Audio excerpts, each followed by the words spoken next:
All right, so I'd like to invite you in the next hour to look at people, talk about people, and discuss people. We are talking about people now. And my assumption is that we are all fairly passionate about permaculture, fairly passionate about the ethics of permaculture, and also, I think it's fair to say that the permaculture movement is quite good with the earth care bit of permaculture ethics. There have been decades of focusing on how to deal with nature, how to deal with natural systems. And also, my assumption is that we are fairly passionate about also the people care and the fair share element of the ethics. But for this hour, I'd like to assume that as a movement, we didn't deal so much about this so far. So the way I see the permaculture movement is that it is also going through an evolution. And coming from more like focusing on the earth care element, we are now focusing more and more on the people care element. But there are lots of questions, and maybe that's something that we can explore a little bit. The things that I bring here today are fairly rough, considering the time that we only have an hour. We are not going to have a chance to go into nuances in this hour, but I'm quite open to discuss them further. And my intention is that we just explore this space a little bit and maybe start a discussion. I think Central Europe is very special, and I'll come back to this in the presentation. So I think there are lots of interesting angles that might be worthwhile for us as permaculturists to explore. So that's a little bit about the context. And there was something else I wanted to say about my background. I started as an environmentalist many years ago, and I'm an agriculture economist by training. Did a lot of agronomy at university, and I started as a young, enthusiastic environmentalist in the 90s. I was involved in the first CSA of the country, very passionate. But then I had my children, and I started to realize that, it was really like, hang on a minute. It's very nice that we are talking about environmental stuff, but it was only mostly accessible for white middle-class people. CSAs put a lot of burden on women, just buying everything raw. So I started to face on my own skin that the way we approached the environmental movement and the things that we were discussing was kind of elitist in a way. And then I started to think about, okay, how do we create a society? Back then I didn't really think about in permaculture terms. It was more like just exploring and, trying to find a language around this.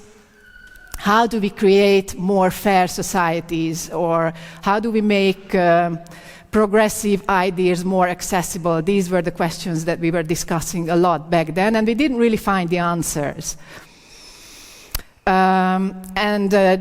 Fast forward to recent times, I believe strongly that the permaculture language and the permaculture approach has the answer to that, and the movement is now at the stage where we can really go deeper into this, and I think I will have something to say to your question in the previous round about that. Just a little bit of a wider context, and also in Freddy's presentation, he was mentioning how do we reach out of our bubbles, and kind of his answer, and I think it's a very good one, is to go into research more and explain permaculture more to the wider farming community based on research. I think that's a very good way to approach this. Another way is to focus on people. How do we look at the society, the bigger society, out of our bubbles? And what are we going to do with all of this? So a little bit of why we are here. One way to look at is that there are lots of communities. Also, there was this question about people having less money. If we look at the wider society, we see lots of questions and lots of issues. Also, I would argue that we also see lots of opportunities that we, as permaculturists in Europe, in Central Europe, we can address and utilize using permaculture design and permaculture approach, not to mention. There is a huge social transition, and we have permaculture, which is lovely to have. Also, there is a growing debate of the polycrisis in the wider society on all kinds of levels, from the individual to like more macro level, and also the nature. So I think there's a good momentum now that people are more like compared to 30 years ago when only the hippie green ones were talking about environmental issues, for example. So in the wider society, I think there's a lot more open space to address these kind of issues in a complex manner, because the society is more open to that. There is another important element probably to mention at the beginning is the aging of Europe. That's kind of the title of my presentation. How do we respond to the demographic reality?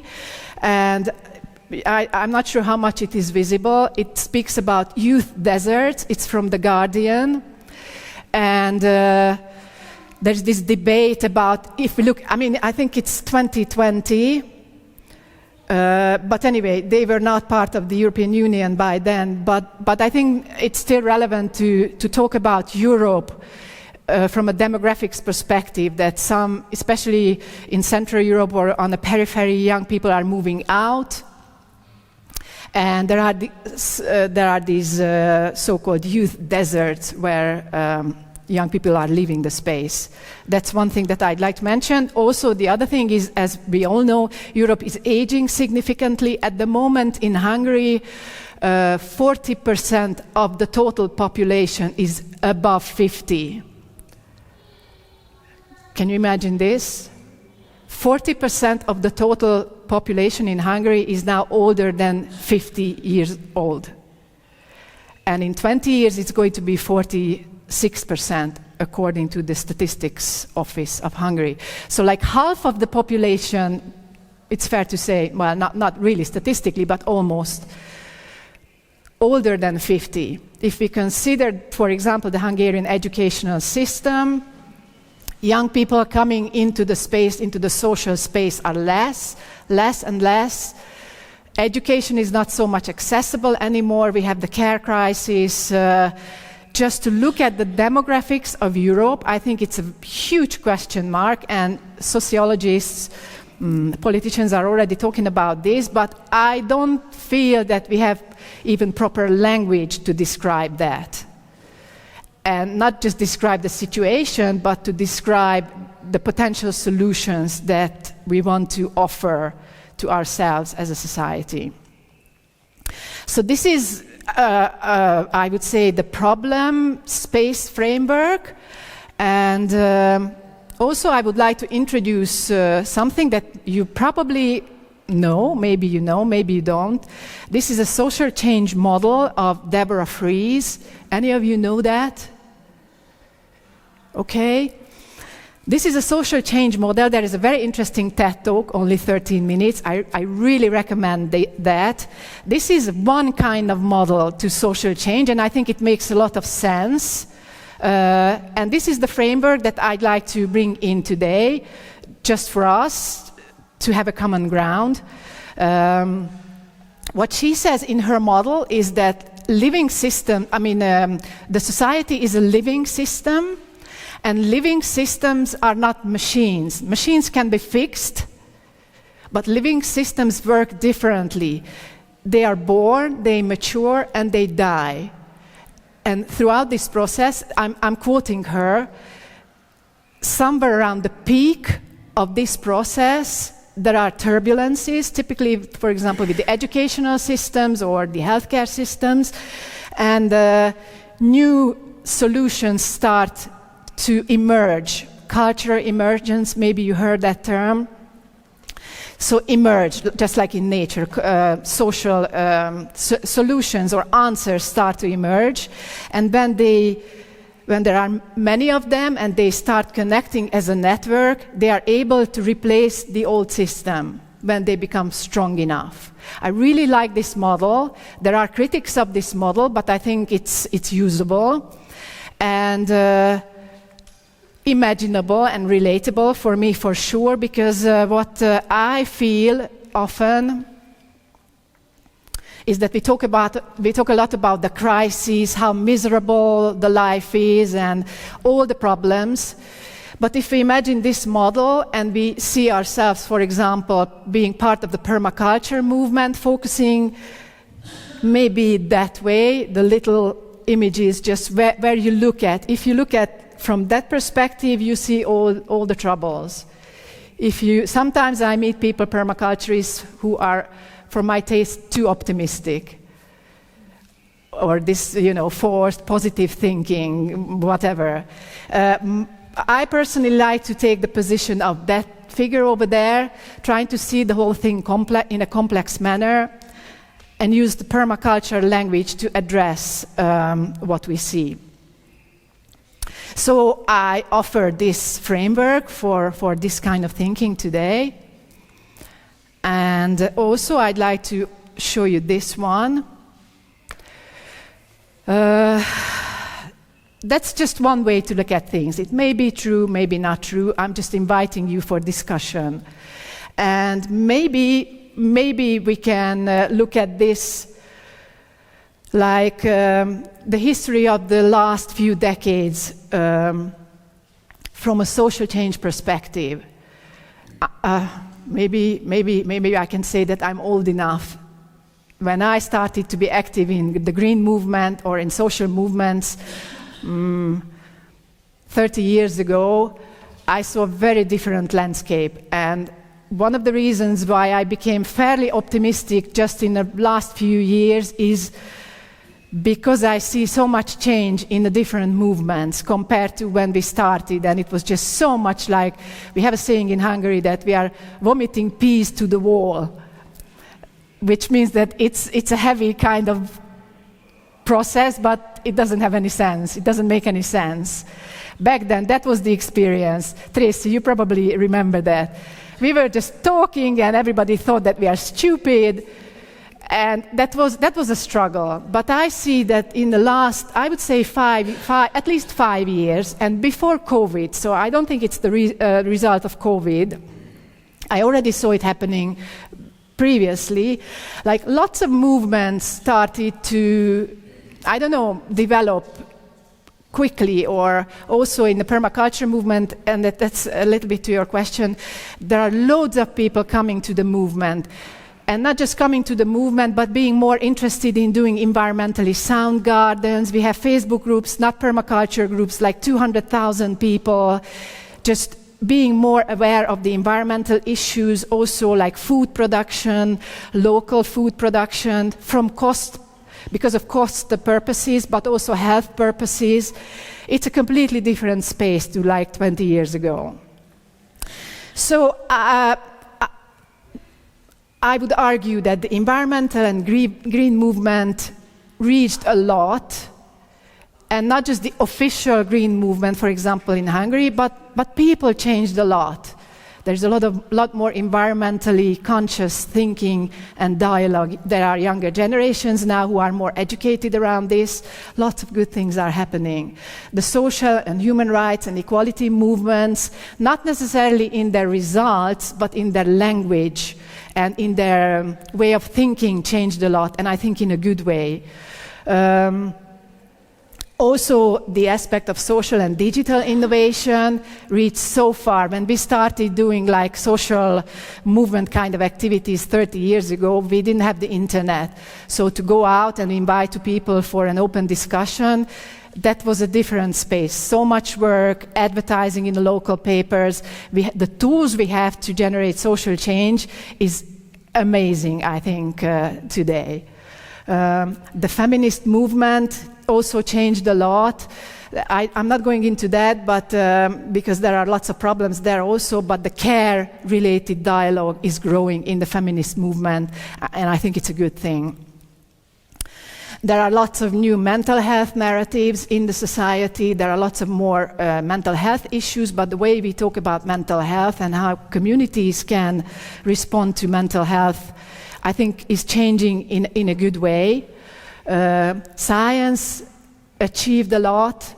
We have lots of new knowledge and also technology, and obviously the permaculture movement changed a lot. And these are just a few that, from the top of my head I invented, kind of. So it's not rocket science. I'm just inviting you to this kind of thinking.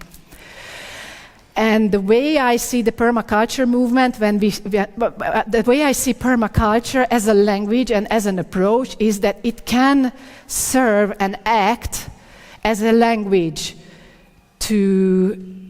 for like social dialogue, but also like even grassroots and policy level approaches and actions. And this is kind of the model the way I can imagine how these movements can come together. When we have spaces like this, architects are coming to the space, psychologists are coming to the space, not only farming people. It's a lot more diverse space now, permaculture movement. And if we go back to the permaculture ethics and start to talk about like bigger scale social change, which is more inclusive, more wide in the public, maybe we can now go deeper into like a care-focused, care-based, sustainable and regenerative society.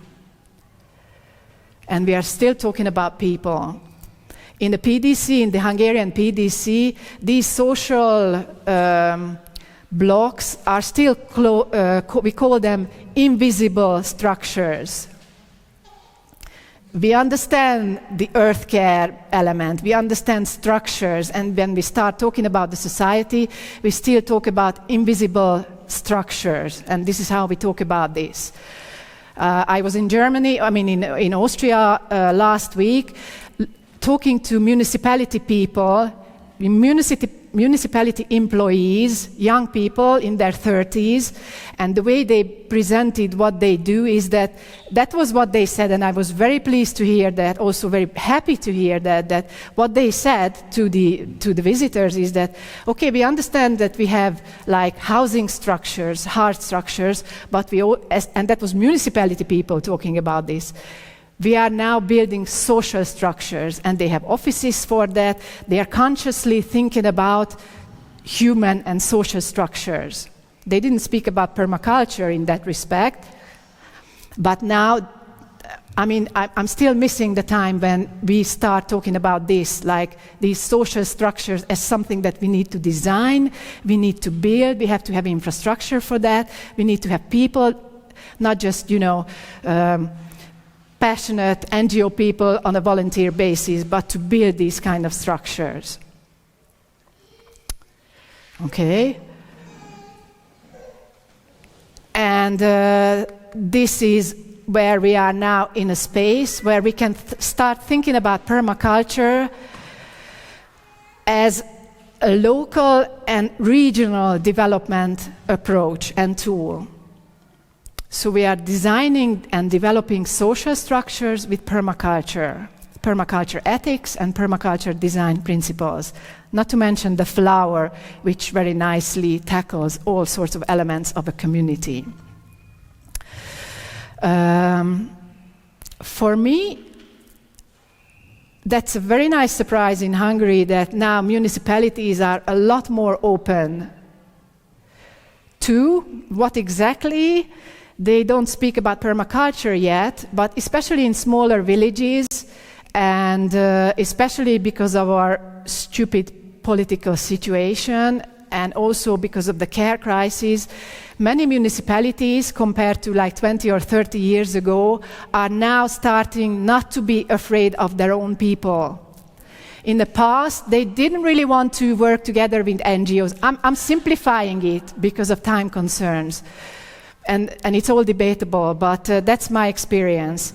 And we heard that from municipalities in like 20, 30 years ago, that they don't want to work with NGOs because they see them as political threat. Now we hear from many municipalities in Hungary, and Fredi is from one of these villages, actually, if you want to talk about like really living, working examples, where municipalities are now looking at people because they don't have the money to sort out the aging issue, to sort out local social care issues, local food systems. Municipalities now started, not all of them, of course, but surprisingly many of them, they started to see the public as people that I want to cooperate with as a municipality or as a mayor. And that's a big deal. It opens up the space. So when Fredi raised in his presentation, like how do we go out with the permaculture design thinking, I see this as a very strong entry point to reach out. Maybe, I mean, for sure we need to use a different kind of language. I will show you an example of that just in a minute. We need to use a more, not so academic, not so white middle class language about what we do when we do permaculture. More like language that resonates with people who cannot afford being members of a CSA or cannot afford talking very abstractly about permaculture, but somehow more related to their everyday lives. And I'll show you an example of that. But there are entry points, I would argue, and also because people have less money to go to PDC courses. PDC courses are long and expensive. And so many people are interested in household level food production. So we can do that as permaculturists, talk with people and our communities about this. And then we can also introduce permaculture language step by step. And this is also actually what we do, and I'll show you an example of that. So I think we as the movement now at a space, and also the wider society around us, can be seen in a way, based on this context maybe, where there are now more opportunities to link up with macro level local systems like municipalities or even companies. I didn't bring examples working with companies on that, but I can see good examples of that because the society is more open to these kind of approaches, and there are younger people in decision-making seats who grew up with this language, with this kind of narrative, and who really mean that they want to build a better society compared to like the 70s or 80s or 90s of my generation. And I'd like to show you one example, just one example of how this kind of approach is addressed in the very poor region of Hungary. This is an example of Jánoshida. And I think the example itself is interesting. But as we are permaculturists now, I'd like to draw your attention or call your attention to the patterns of this, because I think the pattern elements are the ones that are interesting in a sense of like how it can be multiplied in different spaces. Okay. There is this little village, Jánoshida it's called. You can place it on the map over there and over here. This is a very poor region. Young people are leaving. It's a typical youth desert, lots of social issues, lots of mental health issues. It's not an easy space. And now there is this approach where, and it was actually initiated by the municipality. I will explain in detail how this whole thing came about. But the concept is that the mayor of the municipality, who's been the mayor since 98, so almost 30 years, a very well respected person who wants good for his village. He is about 55, middle-aged person. 2 parents died of dementia. He has a lot of knowledge of what's going on a social space as well, also personally. And they do very proper elderly care. Typically in villages in Hungary, if there is a long-lasting mayor in a small village, they know that the population is aging, and they know that they have to do something about that. And they probably do something about that if they want to be re-elected. So there's this very strong knowledge and motivation from like local municipalities to do something about this. So they developed a very serious elderly care system in the village, even though it's legally not binding for villages who have less than 3,000 inhabitants. Can you imagine what a burden it is for a small village because they don't get state funding? They struggle a lot, but they take it seriously. So they have this long history of social care. And the good thing with Jánoshida is they have super rich soil, super good soil, and they have water. So from a natural and environmental point of view, the space supports farming. The soil is amazing, actually. And they also have hot water, like 56 degrees water coming from the ground. So that's the space that we are talking about. And I'll come back to this. This is the webpage of this project, and I put this here so that you see that the vision and I don't know, the motto is something like that we want to build a caring, sustainable, elderly-friendly, organic and regenerative future. Simply put the words together, but I think it tells about the aim.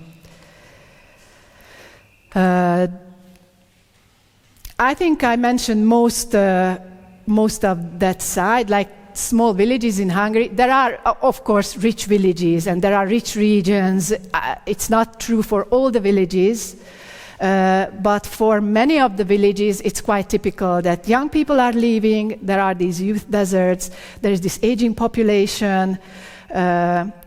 Super rich, quite often super rich in natural and ecological resources. Properties are cheap, which is very important from the point of view of the housing crisis young people face. But there is also a lack of active aging and healthcare and elderly care infrastructure, and lack of employment, and no complex rural development vision.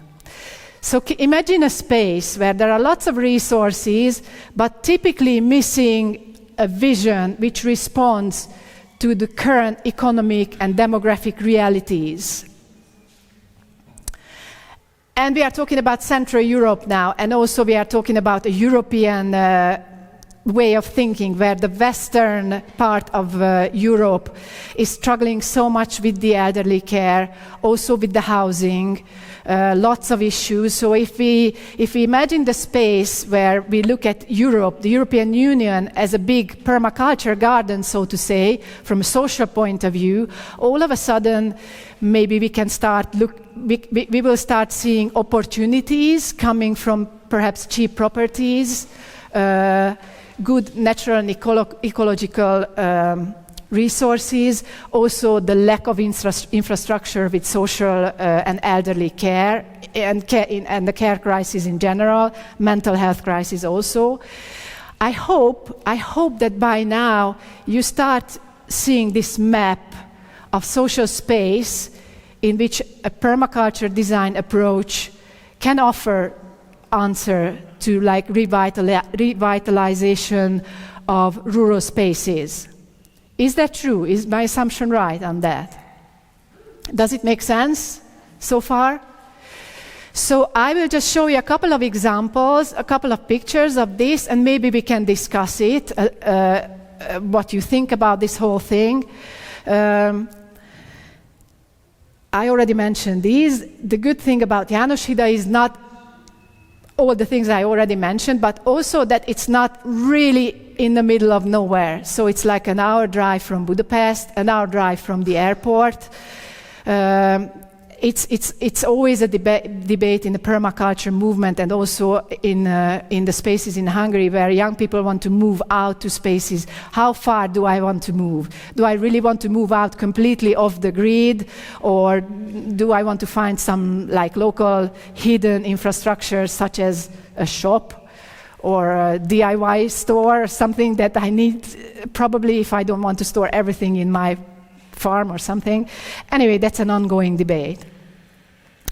And the way this whole thing started with János Hida is the key was this guy, Péter Sziráky, who is an ex-paramedic and an elderly carer himself. He's from the village, and I also do elderly care in the UK, and this is how we met.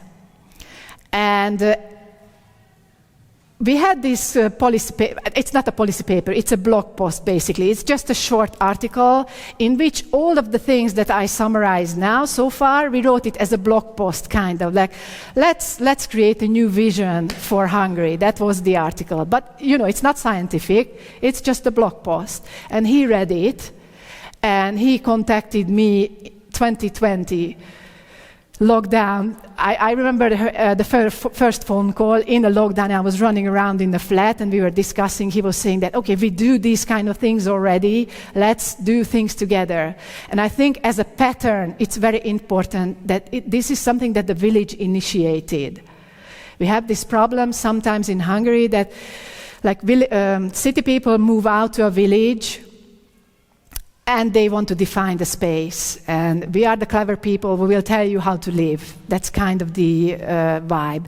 And the village people say that, okay, we don't want all of that. So the pattern here, I think that's something that is good to address, is that the way I summarize it for myself is that always start from local needs, right?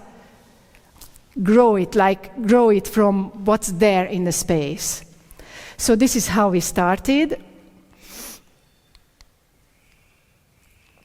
I think I'll skip this one. So what we do basically is, as it was mentioned on the website, we want to create a resilient, regenerative, elderly-friendly, because of the aging population space, which is attractive to young people, and then we can build the whole region together. It's not only a village thing anymore. Now other villages are joining, other municipalities are joining, because a region can sustain itself, you know, not one family, not one community, not even one village probably, but a region. This is how we think about this. So that's a regional development thing.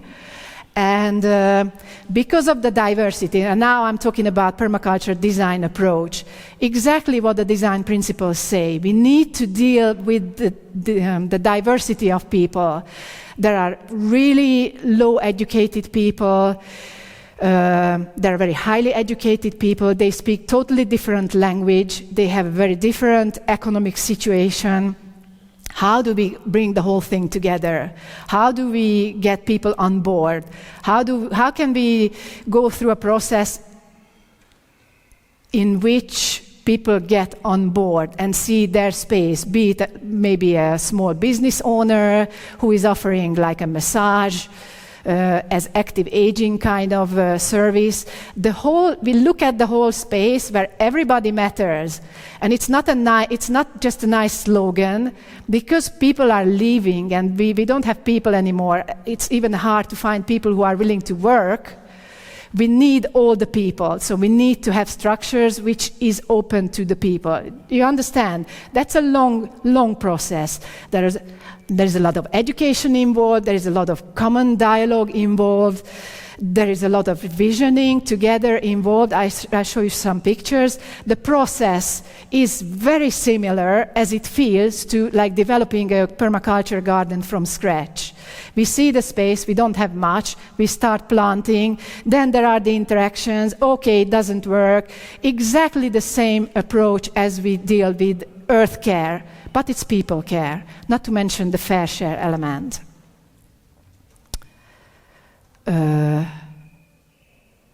Financing, it's an interesting question. I'm not going into that, but maybe you will have questions about that, and then I'll come back to it, because I want to show you some pictures of how it's done on the ground.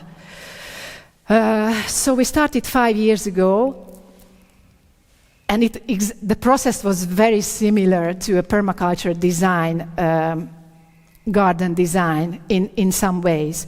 We sat down together with the mayor, with the social service providers, like key people of the village.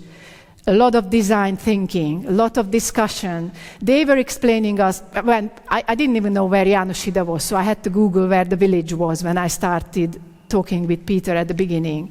So we really had to learn from each other, like, what do you have in your head? What do you have in your space? And then we learned that they have so much potential from a natural point of view, from a nature resource point of view, and also from a people's point of view. So first of all, we formed this core community of, core community, mayor involved, Peter involved, social service providers, those who are actually key people in the village, and also people from our organization, which is not MAPER, it's the other one, the Conscious Aging Foundation. I forgot to mention that I'm wearing 2 hats. A lot of design, and then we started to reach out. Ildiko, she's Ildiko down there, over there. She's head of the social care provider system of the village. She's very active. She started to learn about permaculture. I'll show you another picture. Béla Bai, who the Hungarians know very well, and also Freddy mentioned him, came and had the permaculture training. These are pictures from a community design session. You can see like very old people and very young people from the village. We all came together. We were modeling, talking. What do you want with your village? I always say this. Young kids, they said that they all want dino parks. So we have to integrate a dino park, actually 2, into the village, because that's what young people want. I don't know if you can see. No, you can't see it, but dino parks are essential. Now the question, and actually again it's a pattern. How do we integrate this? A dino park, if I think about this from a permaculture perspective, what does it even mean? Plastic dinos? Or how do we do this to make it environmentally sound? But it can be fun, it can be a joint creation with artists involved. All of a sudden the space opens up, and there is a lot of space for being playful, being artistic, and also design together.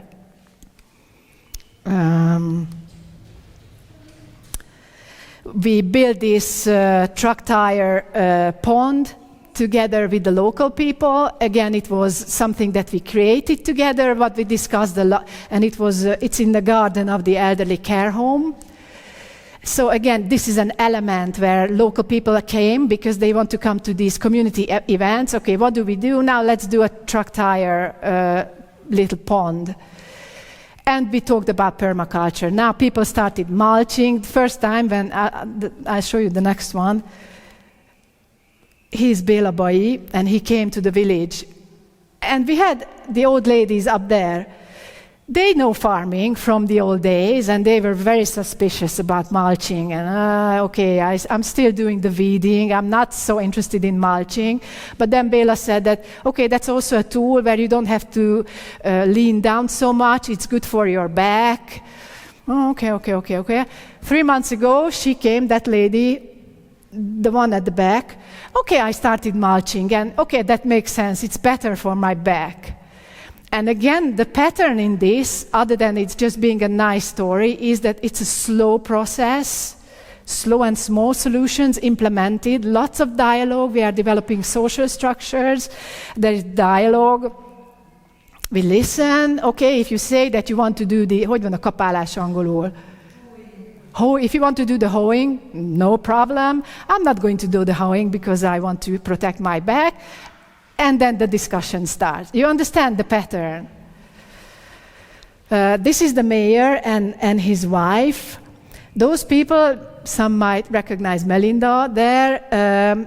Also, the pattern here is that for this permaculture training event, we invited people also who are not from the village, but other people who might be interested in buying properties in the village because they want to move there, or they want their parents to have proper care there. So they are interested in the space from an elderly care and active aging perspective.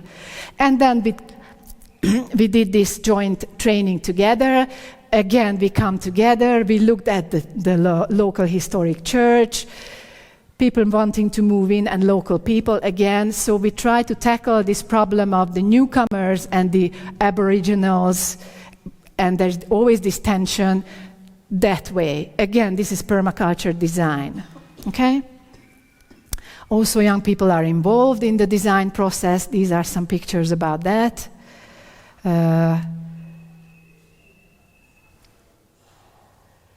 We built that one together, also newcomers and villagers, which is, it's a sensory thing for example, people living with dementia. This is a therapeutic tool that we did together where you can walk on different kind of surfaces, and it was fun anyway to do it. I want to show you this. Also, there is a 17-hectare piece of land which is part of the village, and it's owned by the municipality, and we are designing it. It's not how it's going to look like, it's just something for us to have. It was done voluntarily by an architect who is not so much into elderly care. But anyway, the idea here is that we're developing the village with new buildings, co-housing, elderly care system, active aging infrastructure where we want to invite people or welcome people, aging people, young people, all permaculture based, to revitalize the village that way.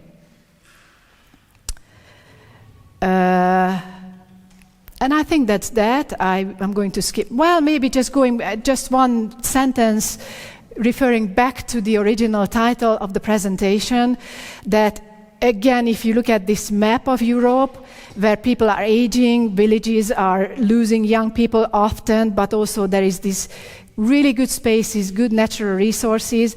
One way to look at the space, regions with the permaculture design approach can be like that. And I think it's a good example, and hope to have many more. We work together with other municipalities as well. I know from Kóspallak, for example, where Freddy is from, and some other villages, that they are already thinking about that, aging Europe and how we can maintain our regions. And if we can introduce permaculture design thinking into the space, then I believe, and I see it working, it's a very effective tool to work together with the other players, actors of regions. So that's that basically.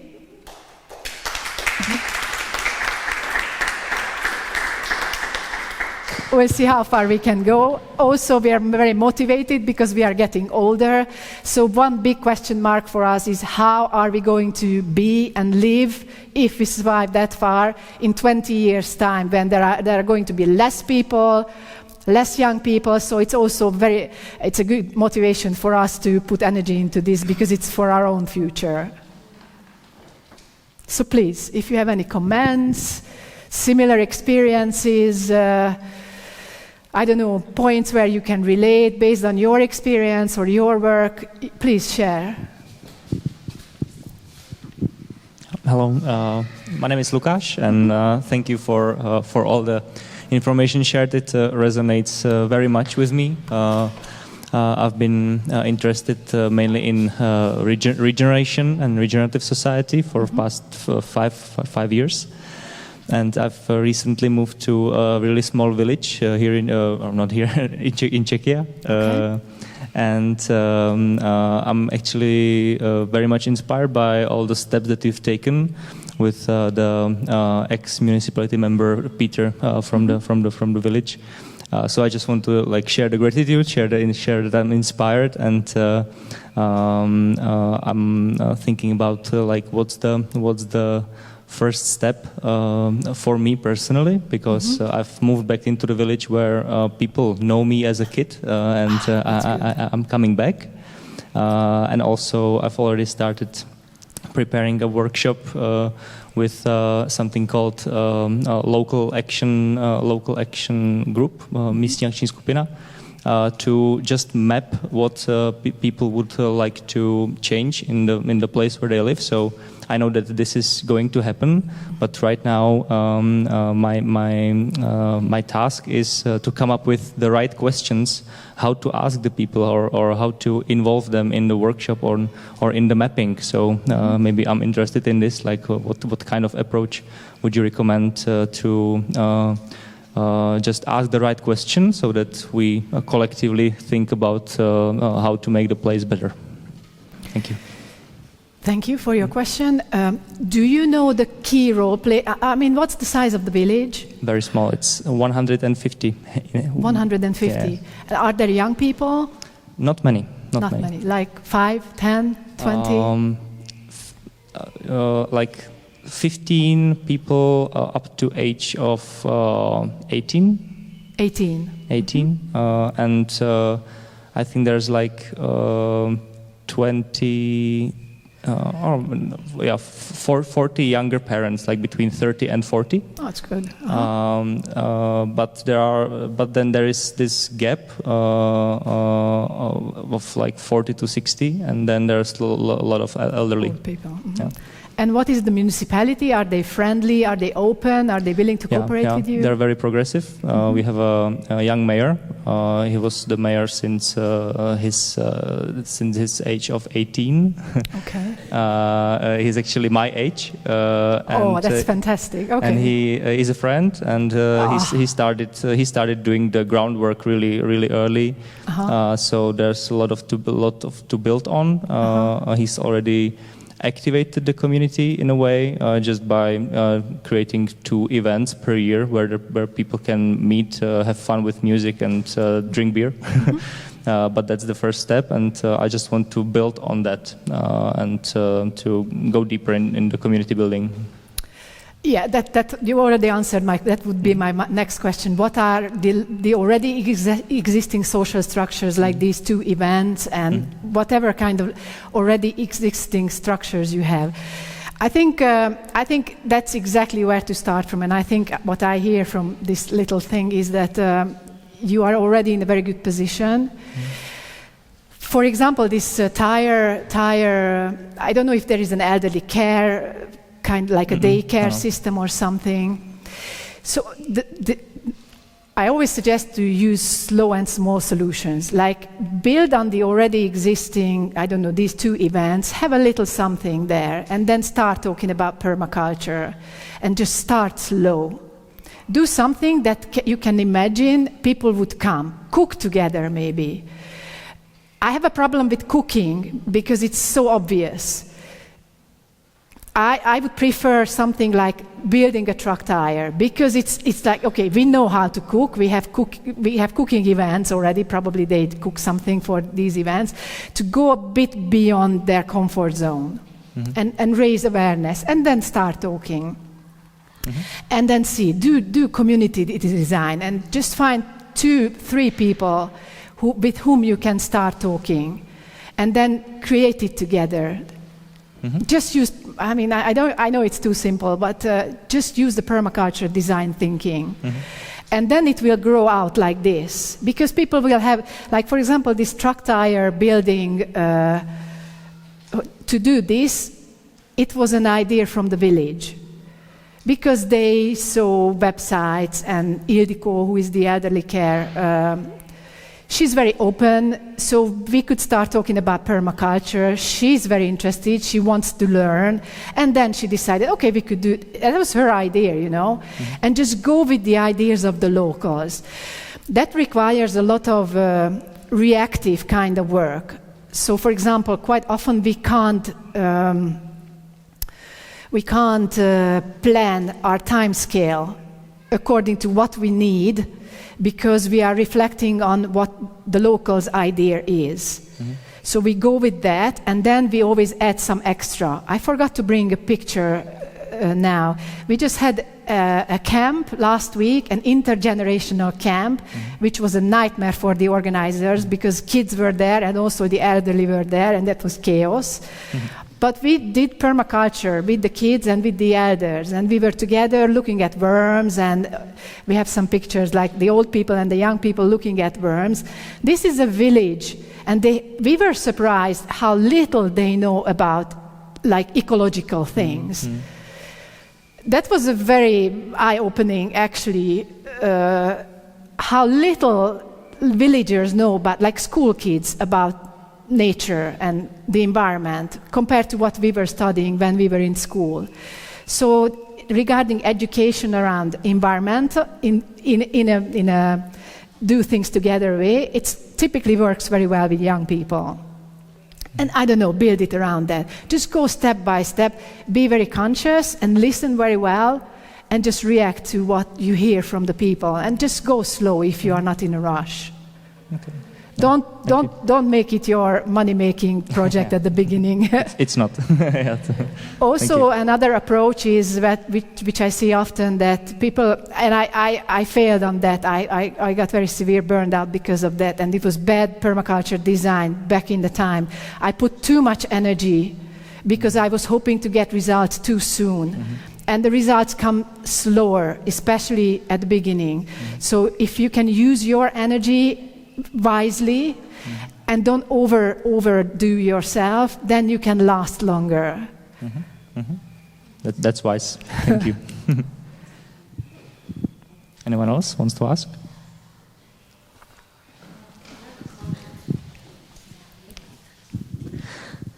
Thank you for your presentation. I just wanted to say that I loved how you said we can think of all of Europe as like a garden and we're doing a permaculture design for that. And some places are thriving and other places need more fertility. And that really resonated with me in our context in Australia and in the intentional community that we live in. It's a very powerful way of seeing things. Thank you. Thank you. Yeah, and also to that, our experience of trying to do permaculture design in a small community, about the same size as that village, but we live in an even smaller community within that of about 40 people. Even that is, has challenges when you come in as a new person with all this energy and you're like, yes, let's all do a permaculture design. And some people are interested and other people are like, wait, what are you talking about? We've been here for 20 years and what are you coming in to just tell us what to do? So that social element of design or observation more than anything, it's not about trying to design something, it's more about getting that feedback for even like a year or more. In the designer's manual he talks about observing for 1 year, and we learnt sometimes the hard way that was a good idea, because we have so much enthusiasm, and we've been there 4 years now and still things take time and you have to have infinite patience, but it does progress, and the more people you can get on board, the better it is and the more fulfilling it is as well. So thank you. Totally agree.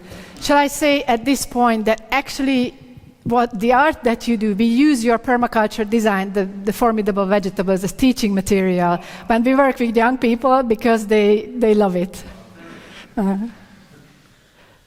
I just want to thank you as well, because I think you did something for me which I was maybe missing a little bit, which is like, from what I see of people here, there's loads of really creative, kindly thinking people. And I think sometimes we're stuck in a language which isn't accessible to many people. And I just want to give an example from my own district, where recently there was an opportunity, funded opportunity, to take part in a permaculture project. And it was advertised as, would you like to have weaking beds, high weaking beds in a permaculture design? And this was a poster put up in a local district in Budapest. And I looked at it and I thought, weaking beds. You know, first of all, it was actually an English word, vikingadjok, the Viking beds. Yeah, vikingadjok. Permaculture, Okay. And And you high lost beds. half of the society. And yeah. like there was like, so who were we trying to talk to? We were talking to like 0.5% of the population, Yeah. you know. And so like what you did here for me was you turned this into language which was accessible and also language which was hopeful and integrative. So putting people back into permaculture, you know, in a way that says, if we work like this, then we create a society where, you know, we're valued. And I think we start to pull at the really gut essential needs that people have in a time when there's so much insecurity. Yeah. So, like, in a sense, this is it's not a lifeboat. Maybe it's I don't know, maybe a lifeboat project, but it's definitely really needed. And I really think this is a really nice direction. So thank you. I'm very glad that you reiterate again the language. I think creating the proper language, and I'm self-reflecting now as a permaculturist, I think that's the way ahead, really. If we want to reach out and not to stay in our bubbles, I think it's super important. Otherwise, we just remain a bubble and capitalism just runs and we just remain a bubble. Yeah, and capitalism has a great story. Yeah. You know, who wouldn't Yeah. want to have more, live Yeah. better, be happier?